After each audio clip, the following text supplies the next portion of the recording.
Bonjour mes chers amis, j'espère que vous allez bien. Par cette petite vidéo, nous allons parler des principes comptables et précisément les 5 conventions. Alors, les 5 conventions sont la convention du coût historique, la convention de prudence, la convention de transparence ou de régularité, la convention de correspondance du bilan d'ouverture au bilan de clôture et enfin la convention de l'importance significative. Alors, que dit la convention du coût historique?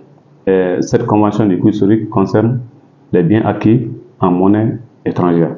Donc, c'est pour dire maintenant la valeur d'entrée de ces biens dans le patrimoine de l'entreprise reste inchangée, quelle que soit l'inflation ou la déflation de la monnaie dans laquelle les biens ont été acquis initialement. Ensuite, nous avons la convention de prudence. Alors, cette convention dit, signale au comptable maintenant que lors des travaux de fin d'exercice, certains biens peuvent vraiment faire l'objet d'une plus-value ou d'une moins-value, un gain probable ou une perte probable.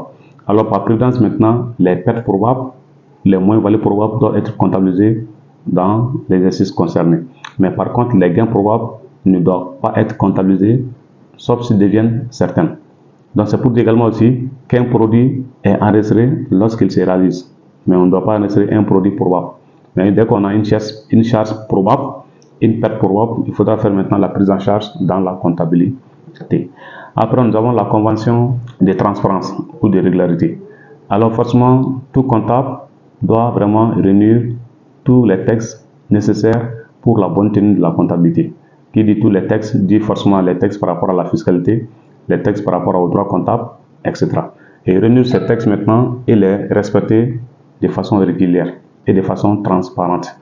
Et tenir la comptabilité avec bonne foi tout en respectant tous les textes par rapport à la tenue de la comptabilité. Et également aussi, cette convention de transparence également aussi exige que les entreprises ou les entités définissent les procédures par rapport à la tenue de la comptabilité, que nous appelons le contrôle interne. Et ce contrôle interne maintenant doit être respecté tout au long de la tenue de la comptabilité.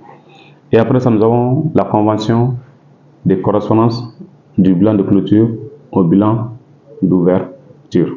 Alors maintenant, cette convention dit au comptable que le bilan d'ouverture d'une année correspond au bilan de clôture de l'année précédente.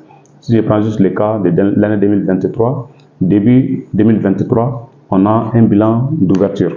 Et ce bilan d'ouverture maintenant correspond au bilan de clôture de l'année 2022. L'intangibilité du bilan ou la continuité de l'exploitation. Alors, ce principe dit également aussi qu'il ne doit pas avoir une compensation entre les actifs et les dettes. On ne doit pas oublier que les états financiers doivent être présentés aussi de la même manière sur des années successives. Et enfin, nous avons la convention de l'importance significative. La convention de l'importance significative dit au comptable de fournir tous les éléments susceptibles d'influencer le jugement que les destinataires des états financiers peuvent porter sur la situation financière et le résultat d'une entité. Alors voilà ce que je pourrais dire par rapport aux 5 conventions. Si vous avez des questions, posez-les dans les commentaires et je les répondrai avec un grand plaisir. Merci et à très bientôt.